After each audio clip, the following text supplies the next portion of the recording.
میبینید فرقشو؟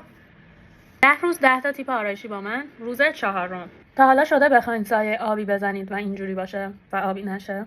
بیان تا بهتون بگم چیکار کنید. اول مقداری کانسیلر سفید یا حالا هر کانسیلری، یه چیز چرب و روش میتونید با سایه سفیدش کنید. خیلی مهمه که حتما سفید باشه زیرش. حتی میتونید با مداد سفید پشت چشاتون رو سفید کنید. حالا من اینو دارم، خیلی هم چیز خوبیه، یعنی خیلی به کارم میاد چون مثلا میکاپ زیاد میکنم و چیزای عجیب غریب میزنم، ولی شما احتمالاً از همچین چیزی به کارتون نمیاد و نداریدش. میتونید با مداد سفید پشت چشتون رو سفید کنید یا با همون کانسیلر و بعد با سایه سفید خوشش میکنم. حالا با سایه آبی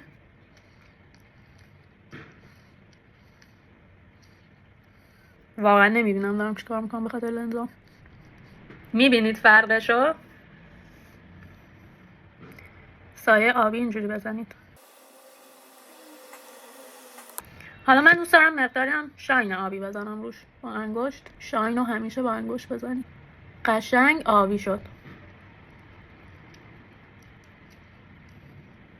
چقدر رنگش با لنزم خوشگل شده، اگه به شرطی که چشام بابا بوری نباشه. خوشگله. حالا هم شاین سبز آبی رو اینجا میزنم. حالا میرم میکاپمو کامل میکنم و برمیگردم.